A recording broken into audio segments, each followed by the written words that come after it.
Good evening, mi gente. This is Ray Collazo, and you're watching and listening to the Founded Translation Bomba Live simulcast. Founded Translation is the show that stacks truth about politics and today's hottest issues, and Bomba Live is our perpetual Puerto Rican celebration. And, it's getting a little warmer.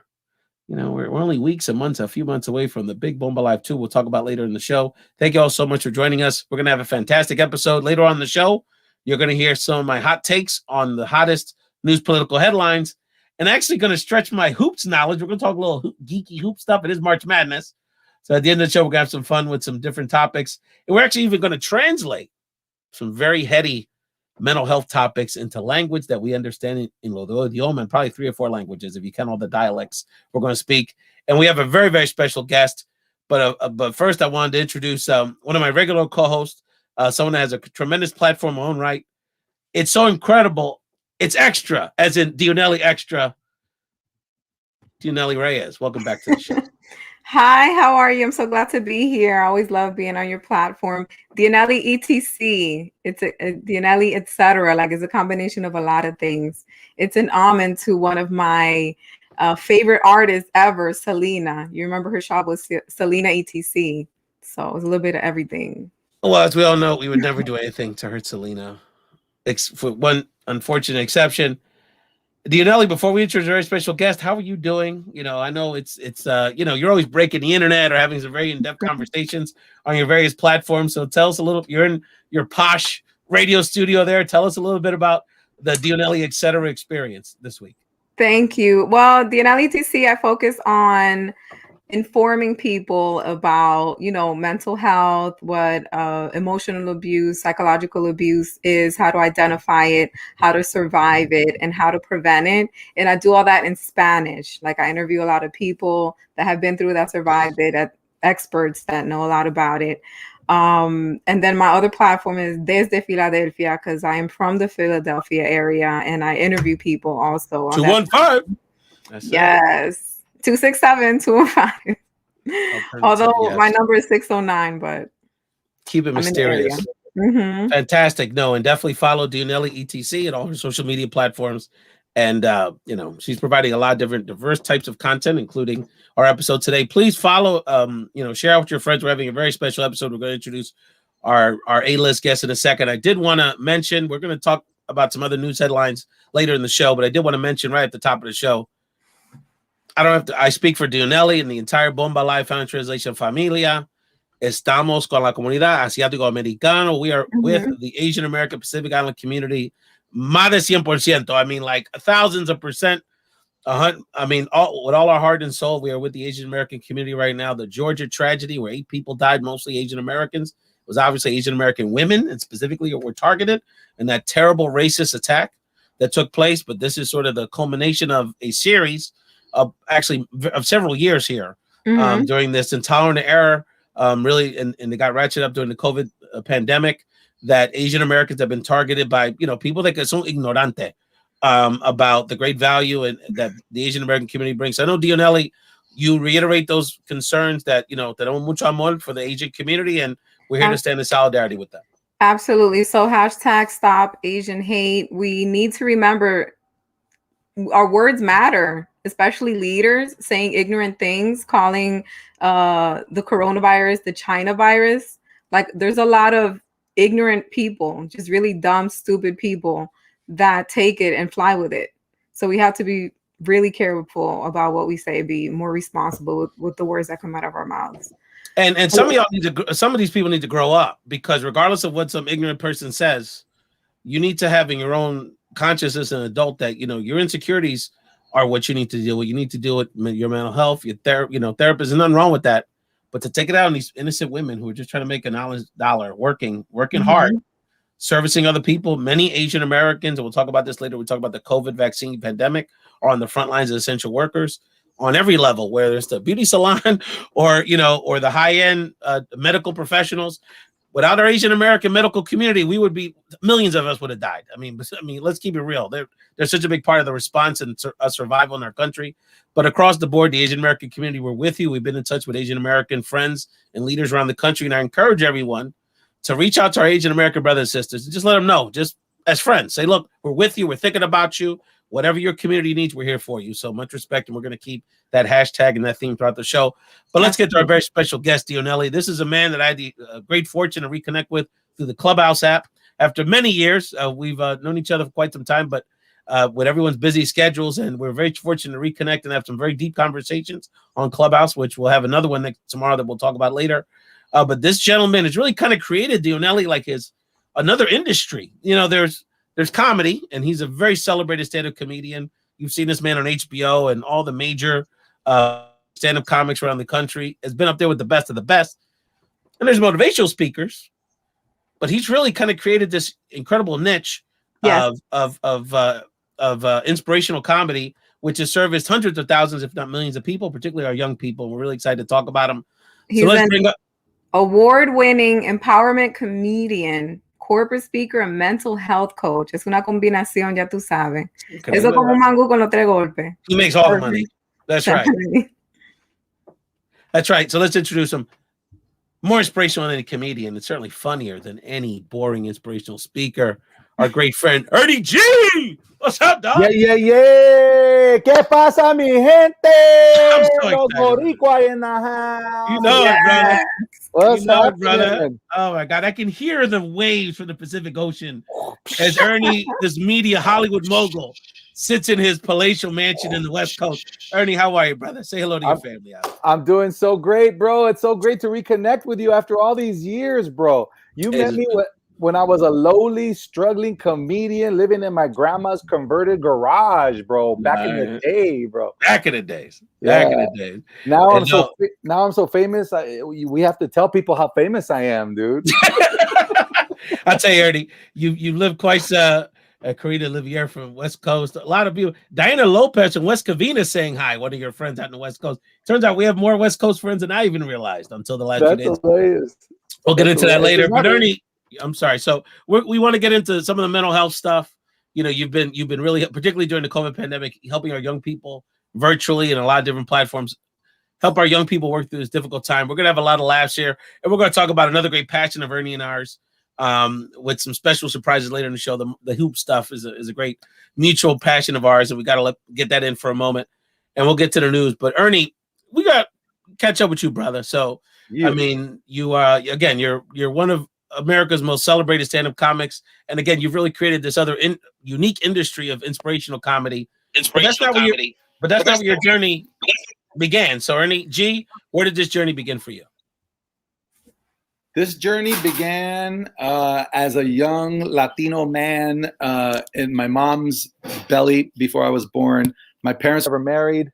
My dad met my mom and my dad met salsa dancing, and 9 months later, boom, Ernie G. And I used to be ashamed of that.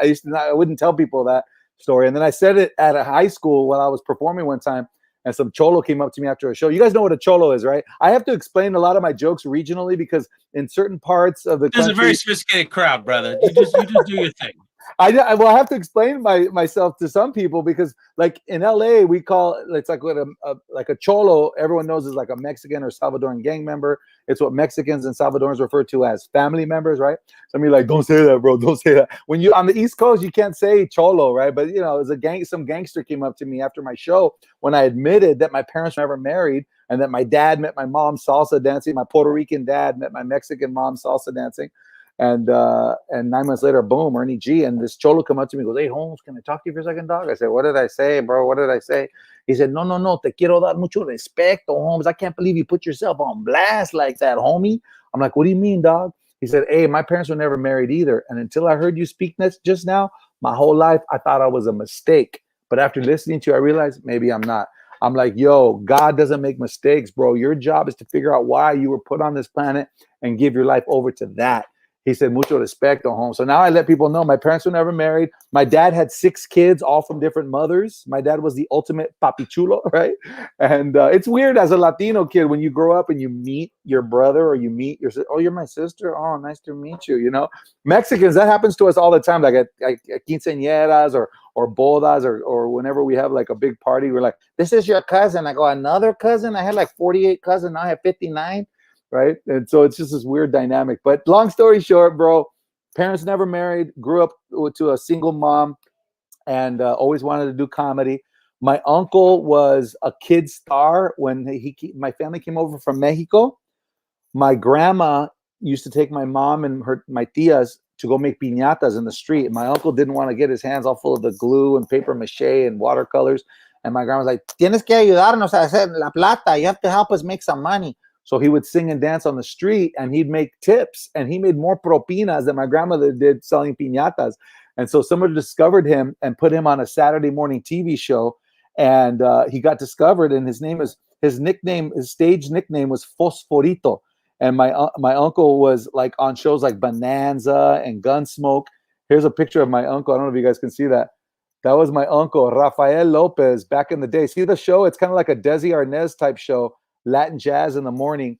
And he was on Gunsmoke, Bonanza, like all these shows. Whenever there was like a Mexican kid with a sombrero and a zarape, I'd say one time I was flipping through the channels like 2:00 in the morning, and they were rerunning an episode of Lassie, bro, old Lassie, the sheriff dog, and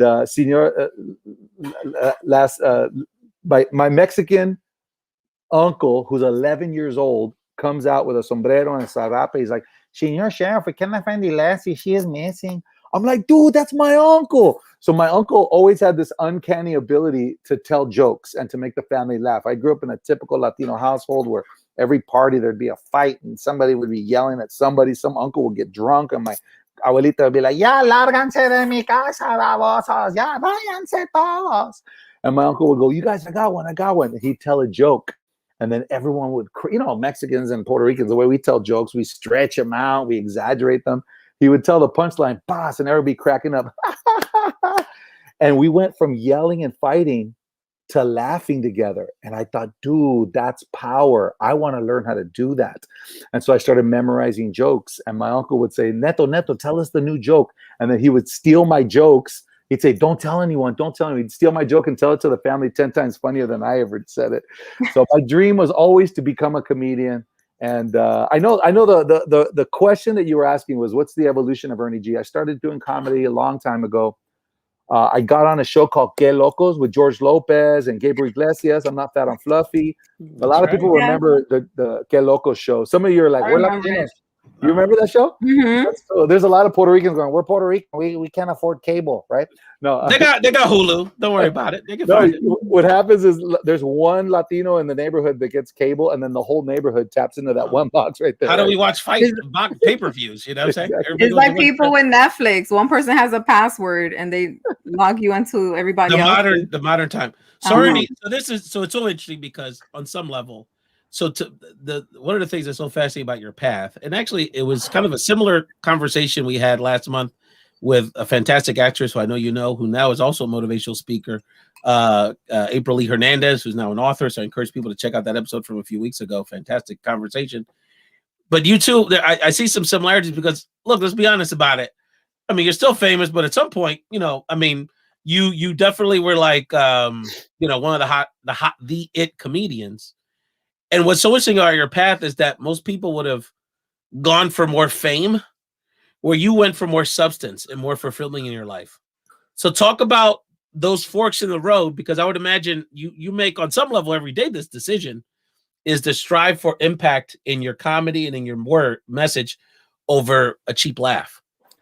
Yeah, well, the thing is, like, all my buddies have Netflix specials now. You guys all know Gabriel Iglesias, Fluffy. He blew up and is one of the top comedians in the world. Gabriel and I started our careers together. Felipe Esparza, who has his second Netflix special that's on right now. And George Lopez, of course, you guys all know. And I could very easily have had a Netflix special. But what happened was, I don't know if I met you in 2005, bro. In 2005, I got asked by the National Council de la Raza to perform at their annual conference in Austin, Texas. And they said, it's got to be clean, 10 minutes of clean comedy. So I go up in front of this amazing crowd of like dignitaries and educated Latinos. And halfway through my set, the sound crashed. And I was like, and some dude ran up to me with a corded mic connected to this little speaker. He goes, keep talking to him. I'm like, dude, I'm done with my clean comedy. I got no more jokes that isn't about hoochie mamas and hood rats and all kinds of craziness. He said, just talk to them, tell them your story. And I'm like, Are there any educated Latinos in the house? Forgetting that it's the National Council de la Raza with the country's top educated Latinos. And so I just started telling my story, my autobiographical story. And the guy kept going, "You're doing great. Keep going." 52 minutes later, the sound system came up. He goes, "Great job. Let's give it up for Ernie G." And usually if I sell one or two of my CDs, I have a comedy CD entitled Mama's Boy. If I sell one or two of them, I made some gas money to drive home. That day, I sold all 30 of my comedy CDs. I collected a stack of business cards from the director of Hispanic marketing for General Mills, Adelante, which is Pepsi's, Hispanic marketing company, all kinds of Latino dignitaries. And then that year, I flew all over the country doing clean empowerment comedy. And the short version of the long story is the Hispanic College Fund found out what I was doing. They invited me to their gala in Washington, D.C. And for the next 6 years, I became the national spokesperson for the Hispanic College Fund, who flew me all over the country to inspire and empower Latino kids. And I fell in love with making a kid at a high school or at a college cry because I reminded them of their uncle or their tío. I love making people laugh at a comedy club. That's beautiful and fine. But I discovered my volition. I discovered my passion. What God put me on the planet for is to use comedy and laughter to inspire young people to be the best versions of themselves. So I've literally empowered and inspired over 500,000 high school and college students at hundreds of colleges and universities all over the country. And now I know that God put me on the planet to do that. That's fantastic, that brother. cool. We're talking to Ernie. It's Ernie G, a special episode here on the show. Ernie, so I want to talk about now because you've really kind of honed in on this piece, not only with this mental health angle or emphasis to your inspirational comedy and your presentations, but this is also in the context of our young people need even more support due to the pandemic. Exactly. So talk to me about that part of the journey, because now your work is more needed than ever before, but now it's more challenging to do it than ever before. So tell us about sort of Ernie G during the experience during COVID-19. Well, COVID and quarantine has been the best thing that has ever happened to my career and to my life, bro. And I'm sorry for those of you out there who are really struggling. A lot of people are struggling with this, but the short version of the long story is I'm the first person in my family to go to college, and I got kicked out of Loyola Marymount, academically disqualified. A bunch of bad things happened to me. My tia died during that time, and at her funeral, I spoke at her funeral. And I said, I don't know why she died. Maybe she died so that I'd go back to college and graduate. I don't know why she died, but I am going to do whatever I can to be the best version of myself for my tia. And I worked my butt off, got back into college, and graduated. Now, I've told that story hundreds of thousands of times at colleges, universities all over the country, and kids really connect to the fact that I admit publicly that I was kicked out of school, that I was another Latino statistic, a dropout. And when I tell that story, students just come up to me after the show. I'll perform for 1,000 students at a high school auditorium. And after the show, there's a line of 50 kids. Mister, can I take a picture with you? Mister, can I tell you something? And they started reporting serious, deep, dark trauma. I got molested. I got beaten up. And I'm like, oh my God, these kids really need a safe space to vent and to talk about these things. So I have a degree from Loyola Marymount University right there, LMU in the house, in psychology. But I really spent the past 20 years of my life training myself as a mental health coach and taking transformational leadership courses. And what happened during COVID is I lost over $20,000 in gigs in March of 2020. All my live gigs went away. So I pivoted, I moved online. I started something called Zoom at Noon for teenagers. Just a volunteer thing. If you have a teen, have them come on a Zoom call with me and we'll talk mental health. We'll talk emotional intelligence. We'll talk about the power of forgiveness. We'll talk about having an attitude of gratitude. And what happened was that Zoom call exploded. And to this day, I still meet every Monday night with the original group of teenagers that I met back in April of 2020. And I've been hired all over the country at school districts, corporate events. I spoke at NASA Langley Research Center. I just booked a gig with Lockheed Martin, teaching mental health through comedy. And a quick, really beautiful, quick story, bro, is a kid who I performed at his high school 8 years ago calls me and goes, bro, I don't know if you remember me, but you performed at my high school, dude. And then you were the keynote speaker at my college graduation when I got my bachelor's degree from Cal State Dominguez Hills. Now I'm getting my master's. Would you come to my graduation? I was like, dude, it'd be my honor. So me and this kid have bonded, and I'm his mentor. And so I asked him to be a mentor to my high school students for a teen empowerment day that got canceled because of COVID.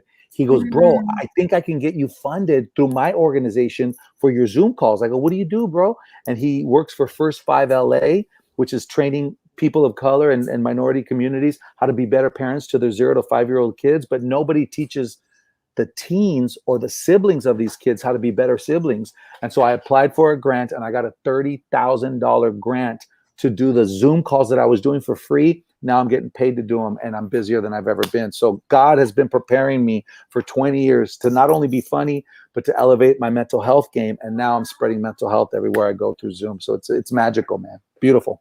You're leading by example, because you went through all this tough times where all your live gigs were taken away, but then you found a way, and here you are. It's amazing. So I'm wondering, I know you performed in front of different audiences, and all audiences are not the same. There are some audiences that are tough. So I'm wondering, you don't have to tell me which audience was your toughest, but what story did you tell them to win them over? If you could share. Oh my gosh. I thought we were going to talk about this later. My craziest gig ever was at Thomas Edison High School in North Philadelphia. I got flown. Say it for the people in the back. Thomas Edison, bro. Yes. Bro, come on now. The United States Hispanic Leadership Institute, USHLI, which Dr. Juan Andrade is the founder of. He's a civil rights icon. I love that dude. I was his East Coast director, and I was there that day. That's my man. Come on. Snap. He doesn't even remember me. Okay, it's all good. Keep up, brother. Was it Ray or Raphael? Which one is it, buddy? Anyways, just kidding. They flew me to the USHLI National Conference, and I performed in front of 3,000 students and killed it, and it was amazing. So then they fly me to Philly for this event, and they warned me. They said, this is known as one of the worst high schools in the country. You're going to have to go through 2 metal detectors to get into the campus. I said, let's do it. I love it. You were like Michelle Pfeiffer in Dangerous Minds? No, dude, way worse, because I'm not as white as her. But yeah, exactly. I had to go through 3 metal detectors. I get up there, and there's all these African-American kids and a few Latino kids, and it was rowdy and crazy. And they're like, okay, everyone, let's give it up for Ernie G. Like, no proper intro. And I go, what's up, you guys? Within 2 minutes, some girl laughed loudly at a joke I told. Some other girl smacks her in the head, and a fight breaks out in the middle of my empowerment comedy performance. 100 kids stand up. Oh, kick her butt, kick her butt. Oh, yeah. And the teacher who hired me looked at me, and she was like, it's okay, come down, get off stage. It's okay, come down. And I'm like, no, I got this. I said, ladies and gentlemen, thank you for those of you who are listening. And a bunch of kids, no one's listening to you. About 60, 70 kids get up. They go to the back. The teachers take those girls outside. And I say, thank you for those of you who have remembered who you are. Those 2 young ladies have forgotten who they are. You are not in a gang. You are not a gangster. You are your abuelita and your abuelito's grandson. You are your mama and your daddy's child. You are a beautiful soul, and thank you for remembering who you are. I appreciate those of you who are still listening to me. And I just started talking methodically, and all of a sudden there was about 800, 900 students. They sat down and they started listening. And the teacher that was telling me, get off stage, I was like, I got this. I've done this for 20 years. I'll be fine.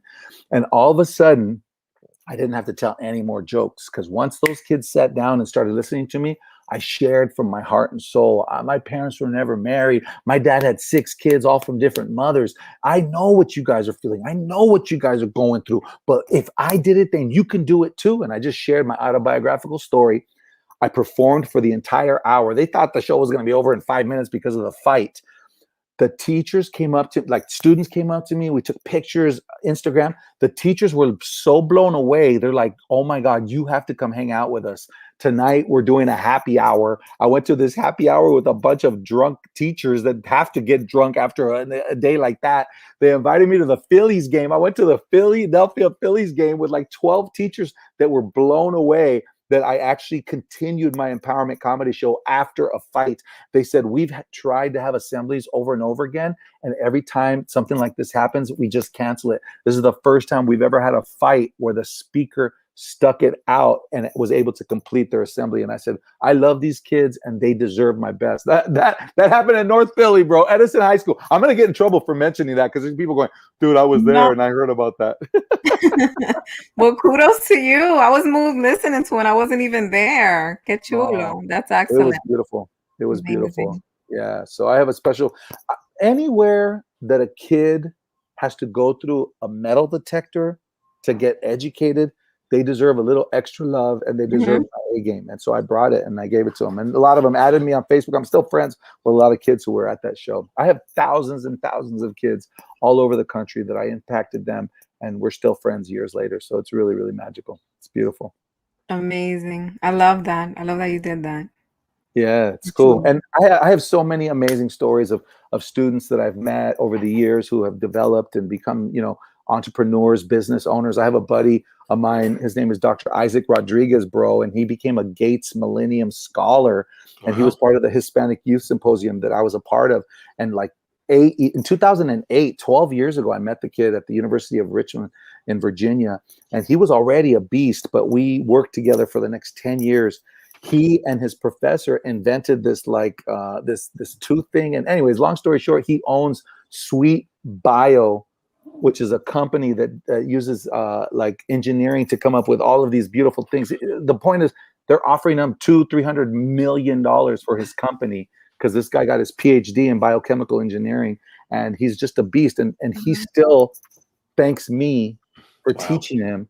If it is to be, it is up to me. If it is to be, it's up to me. I've had hundreds of thousands of students repeat that. And ultimately, our own happiness is in our own hands. We have people that love us, mentors who love us, teachers, family who love us. But ultimately, if we're going to kick butt in the world, it's because we say and we take 100% responsibility for it. So I'll tell you what, we're talking to the legend Ernie G. Ernie, I want to give a shout out to our Instagram audience. I want to shout out Tanya Valencia, who's one of those students, a 10th grader from the DMV area, who's now one of my colleagues. We got Mozo. We got a lot of great friends. Sinbad, our great friend from Dallas, Fort Worth. That's one of our clubhouse moderator buddies. And Mosas Bionas from Chicago, another friend, Janet. So what we're going to do is we're going to take a quick break. Ernie, give yourself a chance to towel off because you're already fired up. We're going to do a quick news update. And then Dionely, big mental health speaker, is going to quiz Ernie on how to translate for our people some of these very intense, complicated mental health concepts that Dionely is an expert on that I have no idea what she's talking about. So we're going to hear first. We're going to go through the emotional spectrum with these two clips because the first one is last week we had the honor of Luis Suave Gonzalez, a great friend of ours from Philadelphia, who has the hottest podcast in the audio world. The Suave podcast that chronicles his journey as a 17-year-old who was sentenced to life in prison to now a redeemed activist. And that's just an incredible story. So that he shared with us along with his colleague, Marina Hossa, the legendary journalist. They were on the show last week. And then Dionely, we're going to have a little lighter clip that is an ode to you, my friend. So then we'll come back and Dionely will help us lead us with our news programming. I want people to know that we are more than our worst mistake. And if you don't have no compassion, then you don't have a right to be in the business of talking to people, period. And I found in Maria's friendship what I didn't find in the school system, what I didn't find in my household or in my community, which was compassion and empathy. Dígame, vecino. Hola, vecina, ¿me puede mover el cajo ese? ¿Y de qué usted ríe? Como ustedes los puertorriqueños mencionan la R. ¿Es que ustedes hablan con la I esa? ¿De qué tú hablas, ah?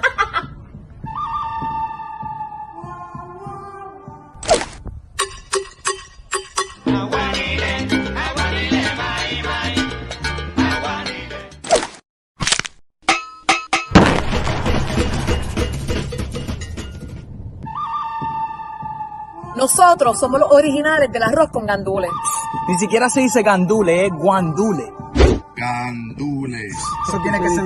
Y además, nosotros hemos ganado más series de Caribe en la pelota. ¿Y de dónde ustedes sacaron esa información? Oh yeah? But you Dominicans don't know how to speak English. Dije que no sabemos inglés. Your fucking mother.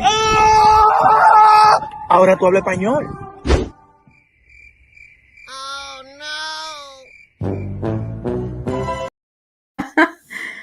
There, I tell you, got much love to Funky Bacalao, Jersey Rican. I don't know any of the Dominicans, so shout out to our Dominican crew down there in South I Florida. know Dominican. Shout out to I know, them. yeah, but there's some there's our social, what we call our Latino social media all stars here. They contribute to the show in a lot of ways, and we're gonna do something very special at Bomba Live 2 with the social media crew. I'm gonna be announcing in the next few weeks. We're gonna take it to the next level with Evilise and our posse down there. We're gonna get back very soon to Ernie G to continue to talk about these conversations, particularly about mental health with our young people. But we want to make sure we get a few minutes in to get to some of these very important news headlines. So Dionely, help lead us in that conversation. Okay, so this is a rapid fire. We need your quick takes on these important issues so we can get back to our conversation with Ernie G. So in Bomba Live News, President Biden last week signed the American Rescue Plan, a $1.9 trillion aid package to help people through the pandemic. Ray, besides the stimmy checks we are all waiting for, how else will the ARP help Latinos? I know some of us got it already, but how will the ARP help Latinos? Yeah, so everybody's worried about the stimmy, which I understand because it's a couple bucks and we could use it. But I think the bottom line is it's very important that people realize, and I want to put a graphic up here while we have this quick conversation, is that this bill goes well beyond that stimulus check, fam. You can see some of the headlines here. You're talking about keeping our folks in their homes. So, mortgage and rental assistance programs. We're talking about expanded health care. This is going to help over 1 million of our folks have health care. Whether it's expanding COBRA or Medicaid or some of these other programs. There's going to be funding in this, obviously, for the vaccines. So we have more access. We're going to talk about the vaccines in a second. But the bottom line is this is the biggest social program in our lifetimes. I mean, you have to really go back to the 50s, post-World War II Reconstruction period to find a social program that is going to lift as many people out of poverty, disproportionately minorities and children and Latino children. So this was actually a great victory for us. I know we're focused on the minimum wage piece, which would have been an extra cherry on top, for our low wage workers and some of the other machinations. But the bottom line is that this was a great win for our community. And I said in my social media post recently, thank the organizer in your life for this, because if it wasn't for that organizer that knocked on doors and text all their friends to go vote and kept us aware, while the rest of us, some of us sit back and don't do much, guess what? The organizer is the one that pulled us through on this because we needed every single ounce of activism to get to 50-50 in the Senate. So, and because without that, none of this would happen. So it's going to benefit us in ways well beyond the stimulus. And that's something we have to give the American Rescue. The American Rescue Act is something that we have to thank the Biden administration and his leadership for. Absolutely. So speaking of COVID, over 7 million Americans have received at least one dose of a COVID vaccine, but Latinos are not getting their fair share. Ray, we are almost 20% of the country, but have only received 9% of the vaccinations. ¿Qué pasa aquí? Why do you think that is? Well, this is a symptom of the larger inequities in our society. So let's look at Philadelphia, for example. So where you have in the state of Pennsylvania, about 9% of the state's population is Latino. Only 3% of the people that have gotten the vaccines are Latino, right? So they say we're going to expand. FEMA comes in and says we're going to expand the amount of people getting the vaccine, and we're going to even focus on certain zip codes where Blacks and Latinos tend to live. So they have certain days and times where you have to be from North Philly or West Philly to get the vaccine. But guess what? People say, oh, downtown Philadelphia is a great central location. But guess what? If you don't have transportation and you're a senior citizen and you don't have the information even where to go and just set an appointment on the website, well, good luck for people who don't have Wi-Fi access or aren't literate with computers, don't have a computer. So even if you have access, people that don't have the luxuries that many of us have are not able to get them. Look, my parents are better off than most. I mean, they're retired. They have decent incomes coming in as retirees. They're relatively functionally literate. And I had to pull for them to get it. And I still had to take time off from work to take them down there, pay parking, and, assist them. So my point is that these are the inequities that are crowding up. So I encourage everyone, every community is different, every state's different. So I encourage everyone to just if you want to deal with this, just go on your social media or text all your friends and say, look, if anyone needs any help getting this vaccine, I can do something on the computer for you. I can give you a ride. I can pay for your Uber down there. Help your folks, because even when we have situations, I was just talking to some friends in Arizona, they put a vaccine location in the hood in South Phoenix. But guess what? If you live 10, 15 minutes away, you ain't walking in that heat. And if you don't have transportation, you don't have someone to take you, you don't have someone to communicate to you with the times and everything else in your language, you're still not going to get access to the vaccine. So it's very important that we help our brothers and sisters. It's a very local issue. Every situation is different with eligibility. But get on social media and say, look, how can I help people? And you'll find a way to help somebody get the vaccine. Awesome. Well, finalmente the House of Representatives passed the reauthorization of the Violence Against Women's Act.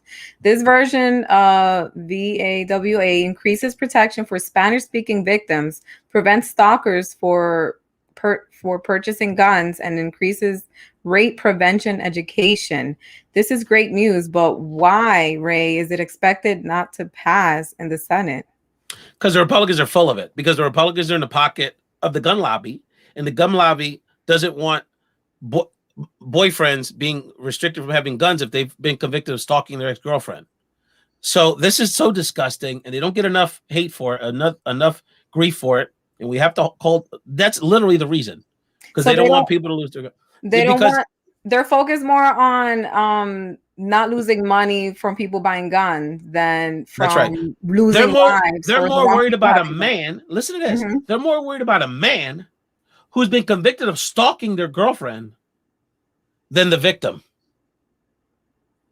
And this bill, this updated version of Violence Against Women, as you said, Dionely, would have increased resource for Spanish language people, which, as Christina and you all have chronicled on our shows and all of your platforms, it's a huge issue in our community, and would have education programs to teach our young men and our young people about, to challenge this dynamic of rape culture and address this issue at a younger age. This is what we need, preventative measures, not these people beholden to the gun lobby. So very disgusting behavior. On a lighter note, Dionely, before we get back to Ernie G, and I'll get Ernie G involved in this conversation. Ernie, we got to go deep with Dionely. I got to ask her the very deep questions. Dionely, J-Lo y A-Rod, ¿qué pasó? I mean, is love dead forever if J-Lo and A-Rod can't stay together? Come on. Is anybody surprised? He's a pro athlete. That's what they do. Like, she needs to just, if you're going to be with a pro athlete, 99% chance you're going to get cheated on. Wow. That's a damning testimony. That's incredible. So do you think there's a chance? Do you think let me ask you a question. Do you think it's real, or do you think they're playing us? That's really the question. Do you think they're going back and forth because they said they were broken up, then they went back together, and now it's confusing and the kids were crying? So what's going on here? You think it's a publicity stunt, or you really think they're going through it like that? They're really going through it like that, bro. Look, I've known J-Lo since she was a co-owner of the Conga Room way back in the day. Nice. She dated. I've had some good times at that Conga Room, brother, in LA. Yeah. She dated one of the waiters? She dated one of the waiters, and she married him. Cubanos, Yohani, yeah, absolutely. Yeah, exactly. And Paul Rodriguez had a comedy show at the Conga Room, and it was one of my very first. I still have a poster somewhere of like J-Lo and Jimmy Smits, who were all part of the owner group of the Conga Room. Absolutely. And that guy sued J-Lo for years. They were caught up in litigation for years, but then she married Chris Judd, the choreographer. I opened for Mark Anthony, who was married to J-Lo. He was part of a concert series called Los Tres en Concierto with Alejandro Fernandez and Cheyenne and Mark Anthony. I opened for them down in Orange County, and I got to hang out backstage with J-Lo and Mark Anthony. And so what's going on here, brother? Give us the scoop. What's going on? Is she just a hopeless romantic? What's going on, brother? You got inside information, it turns out. She's just a bad ass mother effer that ain't gonna be listening to no one. She's gonna do her thing, and if you try to dim her light, she just moves on, And there was a part of me that was like, come on, J-Lo. What I heard was that Mark Anthony wanted her to raise their twins that they had. And that she right away started working, like right after having the twins. And he was like, Mommy, I got us. Why don't you stay home and take care of the twins? And she was like, oh, hell no, I got work to do. People to see, places to be. I'm the biggest star in the world. Exactly. I mean, salsa's nice, but you know, I'm the icon here. I gotta say, I love J-Lo because I've known her since like way back, like right after she was a fly girl for In Living Color. That was where she got her big start. And who was the only Latina at the presidential inauguration besides Sonia Sotomayor? J-Lo. So we got to give her love. I'm very proud of her. A-Rod has been a douche his entire life. He's a baseball player. It's the same thing with Tony Parker and Eva Longoria. When Eva Longoria married Tony Parker, the San Antonio Spurs, everyone was like, dude, Tony's too nice for her. Tony is too sweet. She's all Hollywood. She's all hype. It ended up being the other way around. Tony ended up cheating on Eva Longoria with a fellow teammate's wife. He cheated on with a fellow teammate's wife. So and anybody wants to act surprised. I think esta oficial, she's infatuated because, you know, there's a positive part to dating a pro athlete, but there's that negative part that they're players, like literally and figuratively, they're players. So I love it. She knows how to use, when bad things happen, she knows how to use it to her advantage. You know how to market it. I can judge her all I want, and I could have all kinds of opinions, but J-Lo has turned herself into one of the most recognizable names and butts on the planet. So much love to J-Lo. You can certainly have done worse. So let's, Dionely, so you're going to help us go through this very exercise. Then I got a special surprise for Ernie during our hoop segment. So what Dionely's going to do is she's going to share with us a few mental health terms that she uses in her Dionely, etc., her various podcasts to discuss this and help us work through these traumas in our lives, particularly our women. So much respect to the great you do work in like idioma de español, which is very important to get this information out in language. And Ernie's going to help us like translate for us regular folk to understand what this is really about. So Dionely, share with us this first complicated mental health concept that Ernie's going to help us flesh out. Well, it's not like too complicated, but it's the first step. And like when you go into like an abusive relationship, because people think like, oh, just leave them. And it's like, no, they don't start off mean and evil. They start off with what's called love bombing, el bombardeo amoroso, where they're like, they're great listeners. They tell you everything you want to hear. They have all the time in the world for you. And it's all rapid. It's all quick. They want to spend every minute of the day with you. They just give you everything that you want at first to get you hooked. So that's love bombing. So I don't know how would you break that down to someone? Well, can I just put everybody on blast on this podcast? The reason we came up with this segment is because yesterday we went over today's show and my beautiful co-host here was like describing this book she had just written and using all these amazing terms. And she was saying stuff like narcissistic projection. Triangulation. And I was like, does that mean like, you know, like you are full of your own stuff and then you try to make everyone think that they're full of their stuff, but you're all consumed with your stuff? And she goes, exactly. I go, I don't understand these big mental health terms, but I definitely know how to translate it for the raza, for the people. And I think this love bombing thing is very, very simple. Most Latino men are chiqueado hasta las cachas from their moms and their dads. And I mean, their moms and their tías and their grandmas. Ay, qué lindo. Ay, papi chulo. Eres el más chulo en todo el mundo. And they go, dude, that feels good. So I'm going to do that to a girl. I'm going to make her feel special and loved. But then what happens is the moment that a guy has the experience, I got her, dude. I got her. We're bored of the chase. We're bored of that. So then we just leave that alone, and then we go find another one and say, "Ay, mommy, you're the only one for me. I got you. Okay. That day. You're the only one for me. Yeah, exactly. You're the only one for me. Oh, you're my mundo. You're my everything." And then we go do it to as many people as we can, so we could drop our seed everywhere, like my dad did. Babosos. That's toxic. That's just no. It's not acceptable, people. And what about triangulation? Triangulación. That's where una persona, they put two people against each other. Then they stand back and watch them fight. Dude, we were taught that from a child. I just fell in love. I got on one knee on Valentine's Day and proposed to my Peruvian girlfriend, and we are now engaged. And I'm sharing that because her parents, they live with us.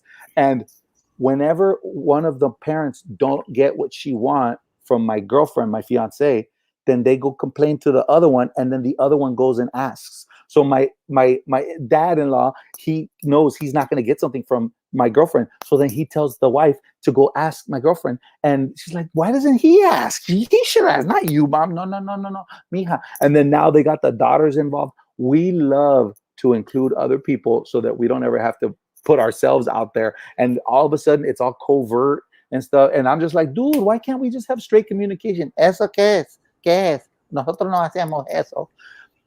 Look, I want you to know, I love the fact that you are a mental health professional because you went and studied and got educated on all these dynamics. The challenge is being able to relay this to the gente, because the gente, we just go like, ¿pa qué? No quiero saber esas cosas. I just want to get what I want whenever I want it. So just shut up with all that educated stuff. So full disclosure, I'm not a mental health professional, but I do interview mental health professional. What happened was I was in this very toxic, emotionally and psychologically abusive relationship. And the way I got out of it was with a lot of self-love and reconnecting with my support system. And then I ended up like studying, like, wait, what happened? Because I came out of it, I'm like, what happened? And I remember people telling me, oh, you're what I was in it. Oh, they're gaslighting you. I'm like, no. When I looked it up, it's all the novela, como que gaslighting, because they're going to make me think I'm going crazy. No, I wouldn't fall for that. I'm too smart for that. And then another friend is like, they're gaslighting you. I'm like, let me look deeper into this. And it's like that, like they say things and they deny they said it. No, you imagined that didn't really happen and things like that. And then if you want to also explain that so people understand what gaslighting is. Well, here's the bottom line. We could go through all of these terms and I can give you like the everyday interpretation of it all. The bottom line is this.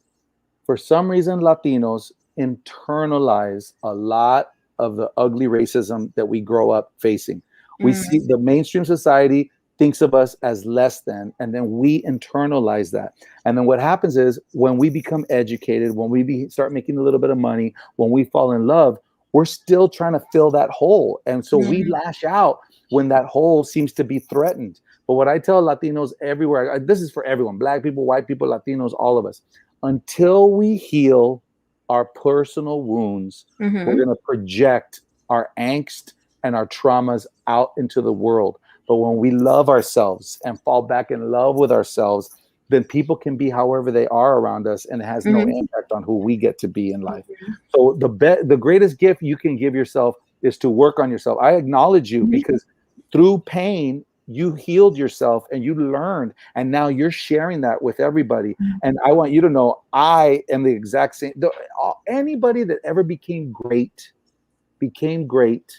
because of a major failure in their life. Necessity is the mother of invention, but true passion, true commitment, true education typically is a function of some trauma that happened in our life. And we decided to not let the trauma have power over us. We took the power in our own hands. If it is me, it is up to me. And we become the beast that gets to share this wisdom with the rest of the world. Dang, that was beautiful. Woo! My man Ernie G dropping jewels as he always does. We're so happy to have Ernie G. We're having a great conversation with Ernie G and our fantastic co-host, Dionely Reyes. Catch her on all her Dionely, etc. platforms, etc. We talked some serious stuff, but you know what? This last segment, me and Ernie got to get a little back to the high school vibe. One of the things that's been so great two things have been two other great things to learn about Ernie is that we share a mutual love and passion for basketball, especially as Latinos, especially Puerto Ricans. We'll talk about that in a second. And it turns out that we also share a mutual like best friend pretty much who had to be a part of this show. When me and Ernie make the next remake of The Three Amigos on Netflix, he will be the third amigo. He's also a great member of our family and a fantastic motivational speaker in his own right. And he thinks he's the best Puerto Rican point guard in Colorado. Let's see. Jeffrey Vargas is in the house. Vargas is here, bro. What's up? Oh man, love. There's nothing but love in this house. There's nothing This is but a love on this Bumble show. Live moment, family. This is a Bumble Live moment. Jeffrey, brother, first of all, have you dug out of the snow yet, brother? I mean, you got 5 feet out there. Talk to us. About about 45 minutes from us, they had 5 feet. We got 3, as if that's, something special. It is, life in Colorado is different because not only do we get 3 feet, they still have an expectation that you clean your sidewalks off and, let me know 24 hours. Wow. So let's just be very clear. Ridiculous. Your boy is not built for that. That said, you got to take care of the house, right? Or you make a friend. Brother. So right down the street, I made a friend who has a snowblower machine, man. Oh, goodness. You pay. I know you pay a top dollar for that service, brother. Oh, let me tell you what. You're getting fleeced. The thank yous were just immense. And well, of course, you're paying for his vacation. That's what you're doing. You have to. And in fact, I was going to call Ernie G and tell him, you know what, dude, I should start like a GoFundMe fund for like a monster snowblower in Colorado. Because look, should be a Puerto Rican exception. Like you're in Colorado and now you're buried under 3 feet of snow. That's not right. There's nothing right about that, man. I agree with that. I mean, first of all, you lost the greatest Puerto Rican player to ever play for the Rockies, Nolan Arenado. He doesn't play for you anymore. And now you got to deal with this. I mean, it's hard being a Puerto Rican in the Rockies right now. It's so interesting because Ernie, so Jeffrey's been talking about you for years. Yeah, it's one of my dear homies, brother. And over the last years, we've gotten to reconnect. He said, no, you got to meet Ernie, man. I mean, you guys reconnect. It's been a long time. You guys were like best friends again. Then I meet you on reconnect with Clubhouse. Then I text Jeff this weekend. I said, bro, we all connected. You can come on the show. What do you want to talk about? You're a great motivational speaker. He goes, I want to talk about basketball, bro. March Madness, dog. Let's get in it. And then Ernie shared with me that he's not only great hoops guy, there's a Puerto Rico connection, there's a loyal Marymount Philly connection. So Ernie, let's just talk about the hoops, brother. Where does your passion, because it's not about love, it's about passion for basketball come from, brother? Let's break it down for people. This is a picture of the Puerto Rican national basketball champions, Los Piratas de Quebradillas. And this man right here is Joaquin Avila, my dad's dad, who was a national basketball champion. And that picture, I had it cleaned up, but it was handwritten with all of their names on it. And I remember in first grade, I started a new school. We went out to recess. The coach goes, here, guys, threw this around. He threw a basketball at me. I had never shot a basketball. I never had a dad teach me how to do this. I grabbed the ball and I threw it at the rim and it went thunk, thunk. It banked in. And all my friends were like, oh, dude, how did you do that? I was like, I don't know. I just always knew how to play basketball. I always had a little bit of rhythm. My mom has no rhythm. My mom doesn't know how to play basketball, so I know I got it from my Puerto Rican dad, baby. So I was a big fan of the Lakers. Magic Johnson is my hero. I have a picture of me with Magic Johnson taking the Magic Johnson basketball camp. And I managed the basketball team at Loyola Marymount in 1989 when Hank Gathers led the country in rebounding and in scoring. Only 2 players had ever done it before him. He was the third. And then he died on the basketball court in March of 1990. And I've told that story to hundreds of thousands of people. I was in Japan entertaining our troops, and I told that story. And I always have people go, dude, I remember Hank Gathers. So it runs deep with us, bro. It is deep. And there's so many interconnections. And I know Jeffrey's so excited to get this conversation. I wanted to share this. First of all, for y'all youngsters out there watching, I need y'all taking notes, because this is the real deal about the culture, because it is about culture, and basketball is such a big part of our culture, Latino culture, really Puerto Rican culture. As you said, look, Puerto Rican basketball is really more popular than baseball in Puerto Rico, and has been for quite some time with the women as well. We have a Olympic class Puerto Rican women's team now, so it runs deep. And there's so many connections here, brother, because not only am I a big fan of Puerto Rican basketball, we're going to talk about this new phenom that me and Jeffrey are geeking out on all weekend. But, I'm a Philly guy, I'm a North Philly guy. So my basketball culture comes from that, too. I'm very good friends with Aaron McKee, former Temple star, now the Temple NBA 6th Man of the Year, good friend. I grew up with these guys. I went to high school with Marvin Harrison, who was actually a top point guard as well, and a bunch of those guys from those years. So when you talk about Hank Gathers, Bo Kimball, that was the pride of Philly at that time, and the pride of the West Coast, the pride of West Coast basketball. And that's a big part of our journey, and was a friend of Aaron McKee's, who, again, I'm good friends with. So this connection runs so deep. Jeff, first of all, let's talk about the shirt you're wearing. Wow, brother. Wow, that's heavy. Oh, that's magic, that's right? Magic Johnson. Okay. Not too shabby. That's a nice piece to have. That's a little piece of memorabilia. So we're talking our basketball culture, Ernie. Jeff, Terrapins, brother. Show school people on what that shirt's about. You wearing? So let me just stand up for just a second. For those of you who don't know, it's like that's just a Maryland jersey, number 34. I'm going to ask you to Google the name Len Bias. Woo! Len Bias, legend, an absolute legend. I would argue, and I think it'd be tough. I'd go toe to toe with folks. Arguably, potentially the greatest college basketball player. Oh, and, right there, yeah. And here's the deal with Len Bias.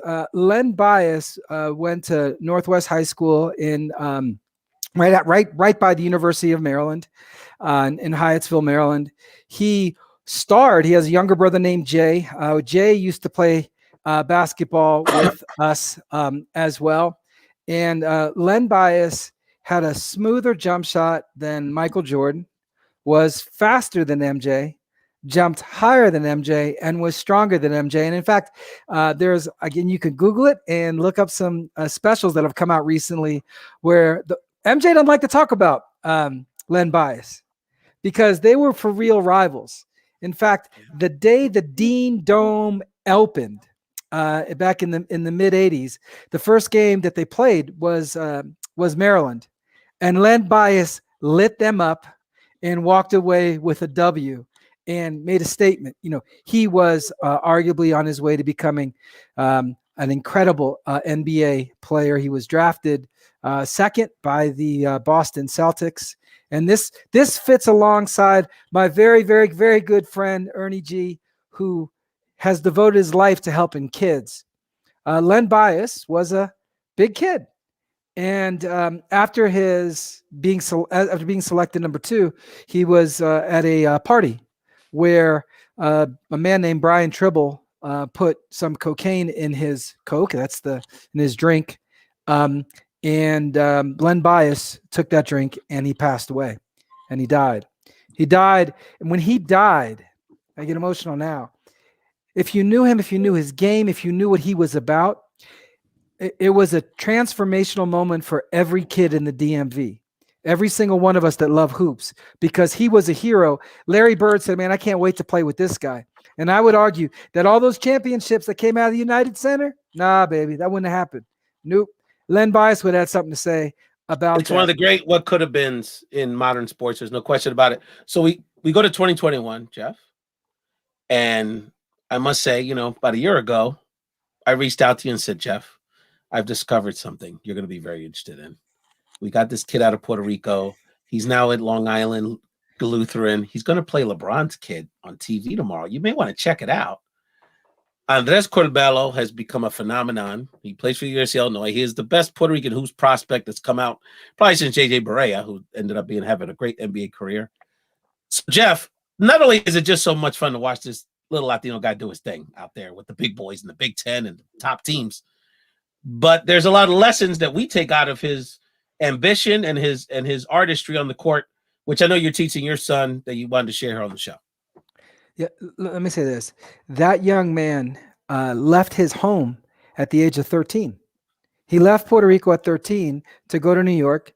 And if you think about that, how many of us know a 13-year-old, whose skill it would be so good that they could cross the country, across the world almost, and at the same time handle themselves at 13. Guy struggled with English language. In fact, he says that, without Google Assistant, he wouldn't have made it in the first year. His first words were like, where's Burger King? Where's McDonald's? I got to get fed. But he grew, he learned, and his game grew. And today, the reason why he was Big Ten Sixth Man of the Year is because that guy's principle of playing is something we got to adopt. See, like Ernie, I believe you can learn from people who are younger than you. So this guy's, a quick 18, but let me tell you or 19, what he's taught, I think all of us is, if you want to be the best player on your court of life, make those around you better than they are. So if you look at the quotes from the articles of the guys on the team in Illinois, they'll tell you to a person that they had to get used to him because all he wanted to do was dish a dime, make them look good. So Underwood, their coach, says at the beginning, our trouble the first half of the year is these guys didn't know how to handle his passes because they didn't know where they were coming from, because all he wanted to do was make them better. So I'm loving this kid, man, and I'm loving his work ethic. I'm loving where he's going to go.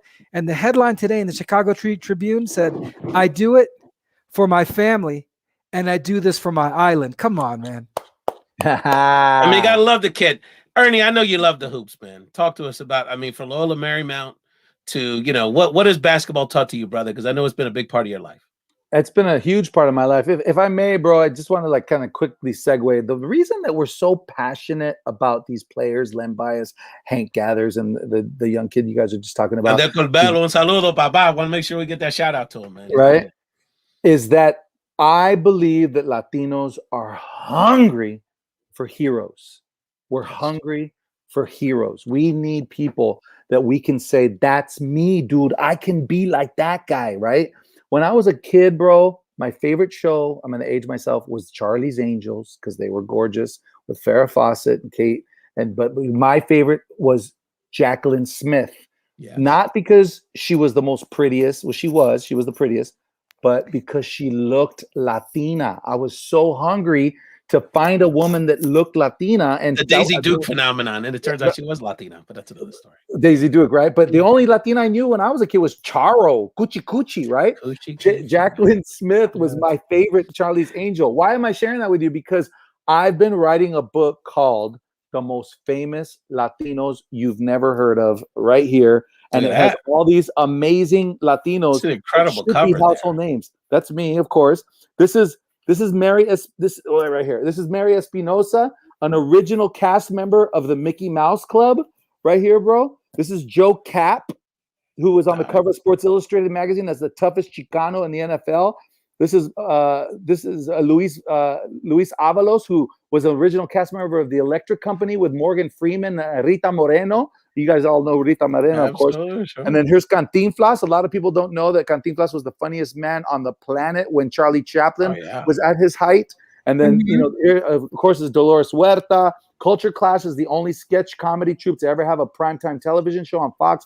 And this is Pedro Gonzalez, who was one of the funniest comedians of our time. It is up to us to celebrate our heroes. It is up to us to find and cultivate our heroes. And Ray Collazo, you know, I know that this podcast has behind it as a spirit finding these heroes like Maria Inoosa. And the last thing I'll say is I got a call from a kid who I had performed at Washington State. She was a student from the University of Idaho who drove an hour with a bunch of Mecha students to see me perform at Washington State because they never have any Latinos at the University of Idaho.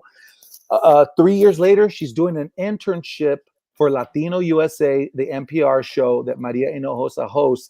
And she said, Ernie, we want to interview you for this radio program. I'd be like, that's amazing. Let's do it. I overhear one of her colleagues say, who are you talking to? Is that Ernie G? Ernie G, the comedian? Oh my God, he performed at my high school. A kid from Virginia who was a student at VCU, Virginia Commonwealth University. They were both doing an internship in New York for Maria Inoosa, and Maria Inoosa interviews me for Latino USA, and I had a kid from Idaho and a kid from Virginia who were both interning in New York. And it just speaks to the fact that we are everywhere. We have amazing heroes everywhere, and it's up to us to find these heroes and to celebrate them. So thank you, Ray, for doing a podcast like this where we're celebrating amazing role models like Jeffrey Vargas and like Dionely and like Ernie G. Absolutely. And really want to make sure we give all of our guests and my co-host the opportunity to say some final words, wrap up the show. Dionely, I know it's been a lot of fun. Ernie's a lot of fun. And first and foremost, and a real inspirational conversation, Dionely. So just wanted to give you a second. And if you have anything you want to shout out, I know you always have a lot of great content on your platforms. No, I already shared my platforms, Dionely TC, there's the Philadelphia also. And also I want to thank you, Ernie G, because you're planting seeds of empowerment all over the country and all over the world. So I really appreciate that. And like you said, like it's up to us to water our own seed, but someone has to plant it. So, and you're one of those people. And then we become those people that are able to plant seeds. Exactly. The last thing I'll leave everybody with is this. When you hear the words Latino leader, who comes to mind? For years, it was varied all over the country. You think of Black leaders, you knew instantly 7 or 8 people popped into your head. When you hear Latino leaders, Sonia Sotomayor, okay, J-Lo, right? AOC. Yeah, maybe bounces AOC. We don't have 2 or 3 people that just pop in our head. So it's up to us to create our Latino leaders. It's up to us to be the Latino leaders in our community. And I hope Ernie G is doing a good job of honoring that spirit.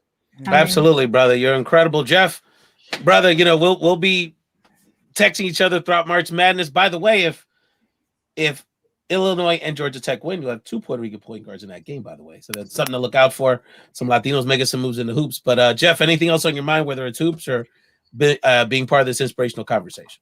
Yeah, look, anytime, this is a really special moment for me. I'm going to have to take a meditative moment after this is done, because to be together with you and Ernie G, that's synergy, my man. That's synergy. And I say that because we've known each other in different parts and in different activities. But, we all come together at a time for a reason and a season, because things are way bigger than we are. And Ernie has put us on the right road, and your platform puts us on the right road to say 2 things, right? One, we have to find those Latino leaders, and then we got to celebrate them loudly. So the reason why for years I was saying you got together with Ernie G, I kind of joke. I say, Ernie, I pimp you out all the time, man. And I do.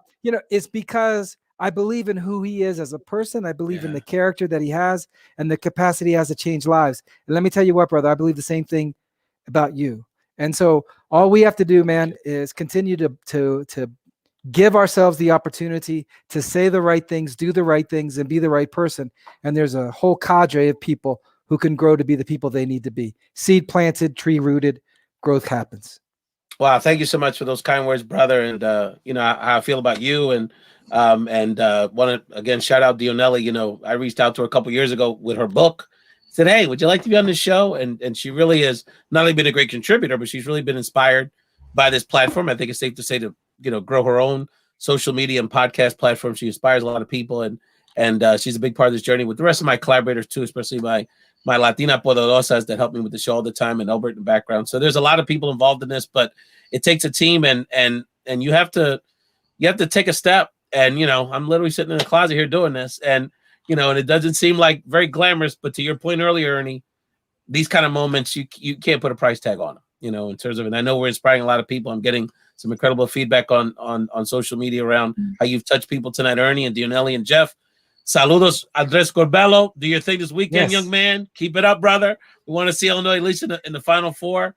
And again, want to thank the incredible, legendary Ernie G. Follow him on all social media platforms, and we're going to keep chatting. Want to let people know that we'll be on Clubhouse tomorrow, 12 noon Eastern, for our Latinos Do Activista Rise Up edition of the show. So if you're on, just look for the Latinos Do Clubhouse activists and political activists and podcast hosts, but Dr. Patricia Campos, who has an incredible personal story as escaping El Salvador during the Civil War to be a Cornell University graduate and just one of the great Latina political activists that we have in the country. I was on her Activista Rise podcast today, so you can definitely check that out. So we'll be on Clubhouse 12 o'clock Eastern, 9 a.m. Pacific, and we're going to keep working together. Jeff, Ernie, Dionely, y'all are some of the best folks, and thank you all so much for watching this week's Bomba Live Found Translation. Enjoy your weekend.